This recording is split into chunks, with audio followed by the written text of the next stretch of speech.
ایک رات میں بدل جاتے. اجرکم اللہ. یہ جملہ کہا, آرام سے سن لو, کچھ جملے سن لو. یہ جملہ کہا, بیوی اپنے حجرے میں آئی, شکایت کر کے باپ سے اپنے حجرے میں آئی, اور اب بیوی نے اپنے باپ پر گریہ شروع کیا. صبح ہے, بیوی اپنے باپ پہ رو رہی ہے, دوپہر ہے گریہ کر رہی ہے, شام ہے گریہ کر رہی ہے. ایک دن بیوی اپنے مسند سے ٹیک لگائے ہوئے لیٹی تھی, اتنے میں علی آئے. بنت رسول, آپ پر میرا سلام ہو. اور بنت رسول سننا بھائی, مدینے والوں نے آپ کو سلام کہا ہے اور کہا ہے کہ آپ اپنے رونے کے لیے کوئی وقت معین کر لیں, اس لیے کہ آپ کے رونے سے ہمارے کاروبار دنیاوی میں خلل پڑتا ہے. فتنفست السعداء, شہزادی نے ایک ٹھنڈی سانس لی اور کہا ابو الحسن مدینے والوں سے کہہ دیں کہ ان کے رسول کی بیٹی انہیں زیادہ دن پریشان نہیں کرے گی. ابو الحسن کہہ دیں کہ ان کے رسول کی بیٹی انہیں زیادہ دن پریشان نہیں کرے گی. ابو الحسن, یہ پیغام تو تھا مدینے والوں کے لیے, اور آپ سے ایک خواہش یہ ہے کہ آپ میرے لیے جنت البقی میں ایک حجرہ بنا دیں جس میں میں اپنے بچوں کو لے کر جایا کروں اور اپنے بابا پہ گریا کروں. علی نے اپنے ہاتھوں سے جنت البقی میں ایک حجرہ بنایا. بیوی کا, جس کا نام بیت الحزن ہے, بیوی کا یہ دستور تھا کہ صبح سویرے اپنے بچوں کو لے کر اس حجرے میں تشریف لے جاتی. حسن, حسین, زینب, ام کلثوم. دوپہر تک بیٹھ کر اپنے بابا پہ گریا کرتی, دوپہر میں اپنے بچوں کو لے کے آتی, کھانا کھلاتی, حوائج ضروری سے فارغ کرتی, اس کے بعد پھر بچوں کو لے کے جاتی. شام کو پھر واپسی ہوتی. دن گزرے, ہفتے گزرے, مہینے گزر گئے. اب جملہ سننا, ایک دن بیوی اپنے بچوں کے ساتھ گھر میں داخل ہو رہی تھی اور علی گھر سے باہر جا رہے تھے. ایک مرتبہ علی کی نگاہ پڑی شہزادی کے چہرے پر, کہنے لگے کہ بنت رسول, جس دن سے آپ کے بابا کا انتقال ہوا ہے اس دن سے میں نے آپ کے چہرے پر خوشی نہیں دیکھی. یہ آج آپ کے چہرے پر خوشی کے آثار کیسے ہیں؟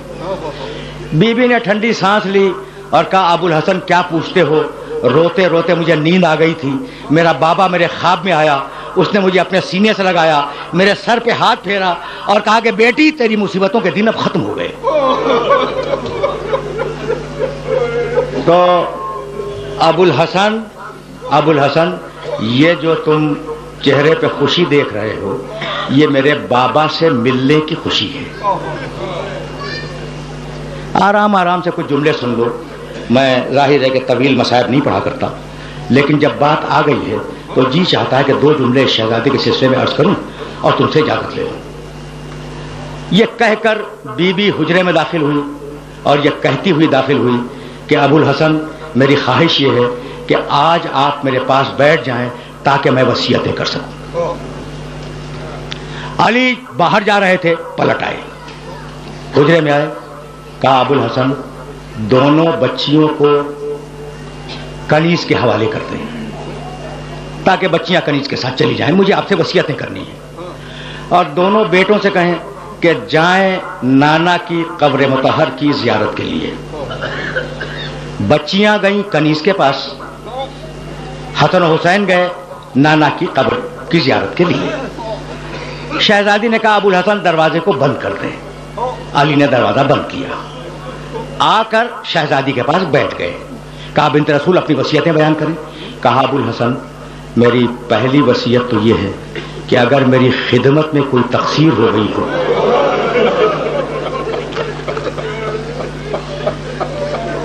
اجرکم اللہ. دیکھو تم نے گریہ کیا اور میری مجلس تمام ہو گئی. ابو الحسن اگر میری خدمت میں کوئی تقصیر ہو گئی ہو تو آپ قیامت کے دن کوئی مواخذہ نہ کیجیے گا, یہی معاف کر دیں. کہا نہیں بیوی, تم سے آج تک کوئی تقصیر نہیں ہوئی. کہا ابو الحسن میری دوسری وصیت یہ ہے کہ میرے مرنے کے بعد میرے چھوٹے چھوٹے بچے یتیم ہوں گے، اگر ان سے کوئی لغزش ہو جائے تو ان سے ڈانٹ کے بات نہ کیجیے گا۔ علی کانپنے لگے، کہا بنت رسول تمہارے بچے صاحبان تطہیر ہیں، ان سے کسی غلطی کا امکان نہیں ہے۔ کہا ابو الحسن میری تیسری وصیت یہ ہے کہ میرا جنازہ رات کی تاریکی میں اٹھایا جائے اور میرے دشمنوں کو میرے جنازے میں شرکت کی اجازت نہ دی جائے۔ اور ابو الحسن میری چوتھی اور آخری وصیت یہ ہے کہ میرے دفن کرنے کے بعد مجھے بھول نہ جانا، کبھی کبھی میری قبر پر سلام کے لیے آتے رہنا۔ اجرکم اللہ۔ صدائیں بلند ہو گئیں اور اب ظاہر ہے کہ میں تقریر کو اپنے مرحلے پہ لے آیا، اب اس سے زیادہ زحمت سماعت نہیں دوں گا۔ علی نے وصیتیں قبول کی۔ ایک مرتبہ علی نے رو کے کہا کہ بنت رسول تمہاری وصیتیں تو میں نے قبول کی، لیکن اب میری بھی کچھ وصیتیں ہیں، انہیں قبول کرو۔ پہلی وصیت تو یہ ہے کہ میں جب تمہیں بیاہ کے لایا تو میں مفلس تھا، تمہاری خدمت کا حق ادا نہ کر سکا، تو اپنے بابا سے میری شکایت نہ کرنا۔ میری دوسری وصیت یہ کہ اپنے بابا کو میرا سلام پہنچا دینا اور انہیں بتلا دینا کہ ان کی امت نے میرے ساتھ کیا کیا۔ اور میری تیسری اور آخری وصیت یہ کہ میں مرنے کے بعد بھی سلام کے لیے آتا رہوں گا، لیکن شرط یہ کہ جب بھی سلام کروں اپنے کانوں سے جواب سلام سنوں۔ بی بی نے وصیتیں قبول کی۔ علی و فاطمہ، راوی بیان کرتا ہے، علی و فاطمہ بیٹھے ہوئے گریہ کر رہے تھے کہ اتنے میں زور زور سے دروازہ پیٹنے کی آواز آئی۔ بس آخری جملہ سننا اور مجھے اجازت دینا۔ شہزادی نے کہا ابو الحسن دیکھیں کہ یہ دروازے پہ کون آ گیا۔ علی نے پکار کے پوچھا دروازے کے باہر کون ہے؟ ایک مرتبہ روتے ہوئے بچوں نے آواز دی کہ بابا ہم آئے ہیں۔ ایک مرتبہ علی قریب گئے، دروازہ کھولا، دیکھا کہ حسن حسین دروازے پہ کھڑے ہیں اور رو رہے ہیں۔ کہا بیٹو میں نے تو تمہیں نانا کی قبر کی زیارت کے لیے بھیجا تھا، یہ تم اتنی جلدی کیسے آ گئے؟ تو دونوں بچوں نے رو کے کہا کہ بابا جب ہم نانا کی قبر پہ پہنچے تو ابراہیم خلیل اللہ کی آواز آئی کہ یا رسول اللہ فاطمہ زہرا کے یتیم آ رہے ہیں، تو بابا کیا ہماری اماں دنیا سے گزر گئی؟ اجرکم اللہ، اجرکم اللہ۔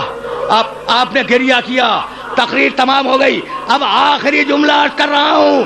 علی و فاطمہ نے وصیتیں کی اور اب علی باہر آئے، علی باہر آئے، مسجد میں بیٹھ گئے۔ شہزادی نے کنیز سے کہا یہ میری تقریر کا آخری جملہ ہے، تم نے گریہ کیا، مجلس تمام ہو گئی۔ اور تم جانتے ہو کہ میں طویل مصائب نہیں پڑھا کرتا، آج میں نے بہت مصائب پڑھ دیے، فقط آخری جملہ سنو اور مجھے اجازت دے دو۔ علی مسجد میں آ کے بیٹھ گئے۔ بی بی نے کنیز سے کہا کہ میں اب حجرے کو بند کر رہی ہوں، جب تک ذکر الہی کی آواز آتی رہے اس وقت تک سمجھنا کہ میں زندہ ہوں، اور جب ذکر الہی کی آواز بند ہو جائے تو جا کر علی کو اطلاع دے دینا۔ کنیز دروازے کے باہر بیٹھ گئی۔ ایک مرتبہ ذکر الہی کی آواز بند ہوئی، کنیز دوڑتی ہوئی مسجد میں آئی، ہمت نہیں ہے کہ علی سے کچھ کہہ سکے۔ ایک مرتبہ کنیز نے سر سے چادر کھینچی اور علی کے قدموں پہ ڈال دی اور کہا مولا انا للہ و انا الیہ راجعون، انا للہ و انا الیہ راجعون۔ فقط دو جملے، فقط دو جملے۔ اجرکم اللہ، اجرکم اللہ۔ تم نے گریہ کیا، مجلس اپنے آخری مرحلے میں داخل ہو گئی۔ علی آئے، غسل دیا، کفن پہنایا، جنازہ تیار کیا۔ یہ ہے میری تقریر کا آخری جملہ۔ جب جنازہ تیار ہو گیا تو ایک مرتبہ آواز دی یا حسن یا حسین یا زینب یا ام کلثوم حلموا الی زیارت امکم۔ تمہیں کچھ معلوم ہے کہ ان بچوں کی عمریں کیا تھیں؟ حسن 7 سال کے تھے، حسین 6 سال کے تھے، شہزادی زینب 4.5 سال کی تھی، شہزادی ام کلثوم 2.5 سال کی تھی۔ آواز دی جنازہ تیار کر کے کہ حسن اپنی ماں کا آخری دیدار کرو، حسین اپنی ماں کا آخری دیدار کرو، زینب ام کلثوم اپنی ماں کا آخری دیدار کرو۔ گھر کی کنیز بیان کرتی ہے کہ 2 بچے دوڑتے ہوئے ماں کے پاس آ گئے، حسن آئے، ام کلثوم آئی، اور 2 بچے دروازے پہ کھڑے رہے، حسین کھڑے رہے، شہزادی زینب کھڑی رہی۔ علی نے آواز دی بچوں تم بھی تو آؤ۔ حسین نے رو کے کہا کہ بابا ہم اس وقت تک نہیں آئیں گے جب تک اماں ویسے نہ بلائے جیسے مریم نے عیسیٰ کو بلایا تھا. بس یہ سننا تھا کہ فاطمہ زہرا کے بندے کفن ٹوٹ گئے. ایک ہاتھ نے حسین کو بلایا, ایک ہاتھ نے زینب کو بلایا. دونوں بچے آ کر ماں کے سینے سے لپٹ گئے. ایک مرتبہ جبریل نے آواز دی کہ یا علی بچوں کو ماں سے الگ کرو ورنہ کائنات میں زلزلہ آ جائے گا. وَسَيَعْلَمُ الَّذِينَ ظَلَمُوا أَيَّ مُنْقَلَبٍ يَنْقَلِبُونَ رَبَّنَا تَقَبَّلْ مِنَّا إِنَّكَ أَنْتَ السَّمِيعُ الْعَلِيمُ.